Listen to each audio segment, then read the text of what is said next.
YCP నాయకులు అధికారం కోల్పోయినా గుండాయిజం మాత్రం వదలట్లేదు. అనంతపురం జిల్లాలో జగన్ పార్టీ నాయకులు దౌర్జన్యానికి దిగారు. టీడీపీ కార్యకర్తలు వెళ్తున్న బస్సును వైసీపీ కార్యకర్తలు ధ్వంసం చేశారు. వేర్వేరు కార్యక్రమాల నిమిత్తం కళ్యాణదుర్గం నుంచి అనంతపురానికి టీడీపీ వైసీపీ కార్యకర్తలు బయలుదేరారు. మార్గమధ్యలో టీడీపీ కార్యకర్తలున్న వాహనం వైసీపీ వాహనాన్ని ఓవర్టేక్ చేసి ముందుకు వెళ్లింది. దీంతో ఆగ్రహించిన వైసీపీ కార్యకర్తలు టీడీపీ నేతలు వెళ్తున్న వాహనాన్ని అడ్డగించి ధ్వంసం చేశారు. టీడీపీ కార్యకర్తలపై దాడి చేశారు. పోలీసులు జోక్యం చేసుకోవడంతో వివాదం సద్దుమణిగింది.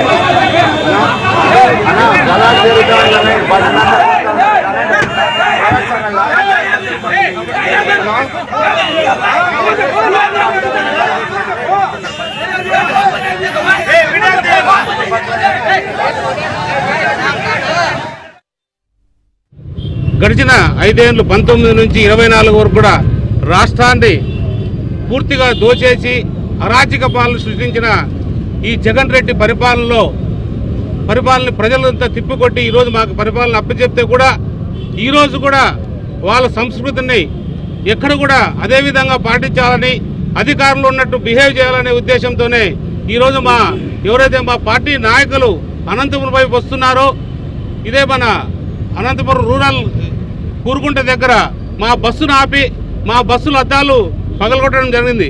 అందులో భాగంగా డైరెక్ట్గా అక్కడ ప్రకాష్ రెడ్డి అలాగే రంగయ్య ప్రోత్సాహంతో రంగయ్య ఇక్కడ ఉసుగొల్పి వాళ్ళ బస్సు బయలుదేరిందని వాళ్ళని అడ్డుకోవాలని ప్రకాష్ రెడ్డి ద్వారా వాళ్ళ కార్యకర్తలు ఉన్నది 150 మంది 100 మంది కార్యకర్తలు ఉంటే మా వాళ్ళు 500 మంది కార్యకర్తలు ఉంటారు. మేము ఏ విధంగా వాళ్ళు 150 మందిని అడ్డుకోవడం చాలా సులభమైన పని అయినా అలాంటి పని వద్దు. చట్టపరంగా మన నాయకుడు చట్టపరంగా ఏదైనా ఉంటే చట్టపరంగా చర్యలు తీసుకోవాలని చెప్పడం జరిగింది.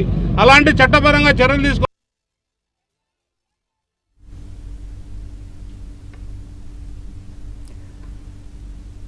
అనంతపురంలో వైసీపీ నేతల దౌర్జన్యానికి సంబంధించి మరింత సమాచారం మా ప్రతినిధి సురేష్ అందిస్తారు. సురేష్, అనంతపురం రూరల్ మండలం కురుగుంట సమీపంలో వైసీపీ నేతలు కార్యకర్తలు దౌర్జన్యానికి దాడులకు పాల్పడ్డారు. సర్పై అవగాహన కోసం అనంతపురంలో నిర్వహిస్తున్న సమావేశానికి కళ్యాణదుర్గం నుంచి టీడీపీ నేతలు కార్యకర్తలు బస్సులో వస్తున్నారు. అదే సమయంలో కురుగుంట సమీపంలో రాప్తాడు మాజీ ఎమ్మెల్యే తోపుదుర్తి ప్రకాష్ రెడ్డి నిరసన కార్యక్రమాన్ని చేపట్టారు. ఆ నిరసన కార్యక్రమంలో సమయంలోనే కళ్యాణదుర్గం నుంచి ఆర్టీసీ బస్సులో వస్తున్న టీడీపీ నేతలు కార్యకర్తల బస్సుపై అక్కడి వైసీపీ నేతలు కార్యకర్తలు రాళ్ల దాడికి పాల్పడ్డారు. బస్సు అద్దాలను ధ్వంసం చేశారు. కవ్వింపు చర్యలకు పాల్పడ్డారు. రెచ్చగొట్టే ధోరణితో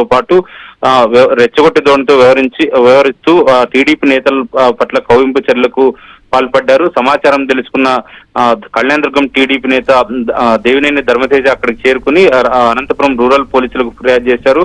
ఆర్టీసీ బస్సులో వస్తున్న తమ టీడీపీ నేతలు కార్యకర్తల పైన రాప్తాడు మాజీ ఎమ్మెల్యే తోపుదుర్తి ప్రకాష్ రెడ్డి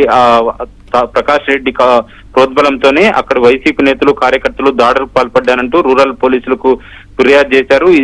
ఈ దాడులకు పాల్పడిన సమయంలో కళ్యాణదుర్గం వైసీపీ ఇన్ఛార్జ్ రంగయ్యతో పాటు రాప్తాడు మాజీ ఎమ్మెల్యే తోపుదుర్తి ప్రకాష్ రెడ్డి కూడా అక్కడే ఉన్నారు.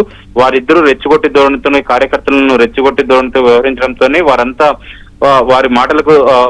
వారి మాటలకు ప్రోద్బలంతోనే దాడులకు పాల్పడ్డారంటూ కూడా పోలీసులకు ఫిర్యాదు చేశారు. అనంతరం అక్కడి నుంచి అనంతపురం ఎస్పీ క్యాంప్ కార్యాలయం వద్దకు చేరుకుని టీడీపీ నేతలు కార్యకర్తలు కాసేపు నిరసన కార్యక్రమం చేపట్టారు. దాడులకు పాల్పడిన రాప్తాడు మాజీ ఎమ్మెల్యే తోపుదుర్తి ప్రకాష్ రెడ్డితో పాటు కళ్యాణదుర్గం వైసీపీ ఇన్ఛార్జ్ రంగయ్య పైన పోలీసులు చర్యలు తీసుకోవాలంటూ కూడా కాసేపు టీడీపీ నేతలు కార్యకర్తలు ఆందోళనకు దిగారు. అక్కడి నుంచి ఏదైతే టీడీపీ నేతలు కార్యకర్తలు ఆందోళన చేస్తున్న సమాచారం తెలుసుకున్న కళ్యాణదుర్గం ఎమ్మెల్యే అమ్మినేని సురేంద్రబాబు క్యాంప్ కార్యాలయం వద్దకు చేరుకుని అనంతపురం ఎస్పీ జగదీష్ కి ఫిర్యాదు చేశారు. తమ కార్యకర్తలు ఏదైతే సర్పై నిర్వహిస్తున్న అవగాహన సమావేశానికి కళ్యాణదుర్గం నుంచి వస్తున్న సమయంలో కురుగుంట సమీపంలో దాడులకు పాల్పడ్డారు. ఈ దాడికి పాల్పడడం వెనుక ఖచ్చితంగా రాప్తాడు మాజీ ఎమ్మెల్యే తోపుదుర్తి ప్రకాష్ రెడ్డితో పాటు కళ్యాణదుర్గం వైసీపీ ఇన్ఛార్జ్ తలారి రంగయ్య ప్రోద్బలం ఉంది. ఖచ్చితంగా వారిపై చర్యలు తీసుకోవాలంటూ కూడా అనంతపురం ఎస్పీ జగదీష్ కు ఫిర్యాదు చేశారు. ఖచ్చితంగా చర్యలు తీసుకున్న పక్షంలో తాము కూడా అదే తరహాలో దాడులకు పాల్పడాల్సి ఉంటుందంటూ కూడా హెచ్చరించారు. Right, thank you Suresh.